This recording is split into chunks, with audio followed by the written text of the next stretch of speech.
শুভ সকাল বন্ধুরা, আশা করি সবাই ভালো আছেন। আমিও ভালো আছি। বেশ এখন ব্যস্ত সময় পার করছি শুধুমাত্র এই কলোনিতে। কারণ কলোনিতে আসলে অনেকগুলো কাজ এখনও বাকি। আপনারা দেখতেই পাচ্ছেন হালকা পাতলা কিছু গাছ লাগিয়েছি, আবার অনেক গাছ এই পাখিগুলো নষ্টও করে ফেলছে, যে কারণে আমি আসলে অ্যাকচুয়ালি জানি না যে কোন গাছগুলো এরা নষ্ট করবে না বা কোন গাছগুলো নষ্ট করবে। তো সেই ক্ষেত্রে আমি মোটামুটি এখানেই বেশি সময় দিচ্ছি। মাছের ভিডিওটা আমি করতে পারছি না, আর আপনাদের সাথে এই পাখির ভিডিওটাই শেয়ার করছি আজকে।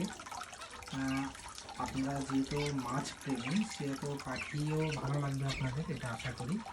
আর যদি ভালো লাগে তাহলে প্রতিনিয়তই আপনাদেরকে দেখানোর চেষ্টা করব। যারা জানেন না তাদের সুবিধার্থে বলছি, এগুলো হচ্ছে জাভা ফিন্চ। এরা বেশ শৌখিন প্রাণী এবং গায়ে কোনো প্রকার ময়লা রাখে না, সবগুলো পরিষ্কার করে, সব সময় পরিষ্কার থাকার চেষ্টা করে। জেব্রা ফিন্চ এগুলো। আমি আর আগে জাভা বলতে পারি, সরি, জেব্রা ফিন্চ। আর জাভা আছে আমার কাছে, জাভা ফিন্চগুলোও তাই, সেম অবস্থা। এরা কখনোই নিজের গায়ে কোনো ময়লা রাখে না, সব সময় পরিষ্কার থাকে। আর এই অ্যাকোরিয়ামটা এখানে করে দিয়েছি, মাছ মাঝে মাঝেই ছাড়ি এখানে। আর যেহেতু হাঁসের বাচ্চা আছে, এগুলো বেশ সমস্যা করে, তাই সবসময় দিয়ে রাখি না।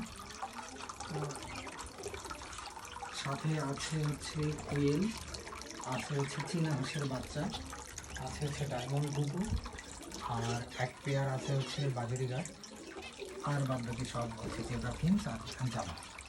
আর একটা ককাটেল আছে, ফিমেল। এই ফিমেলটা, আমার মেলটা উড়ে গেছিলো, ফিমেলটা এখানে একটা আছে। এটাকে সেল করব, জাস্ট আমি নিয়ে যাব বগুড়াতে, গিয়ে চেঞ্জ করে নিয়ে আসবো আর কি। এই ছিল আজকের ভিডিও। এখন পরবর্তী ভিডিওতে অবশ্যই মাছের ভিডিও নিয়ে আসবো। আমি চেষ্টা করব খুব তাড়াতাড়ি মাছের ভিডিও দেওয়ার।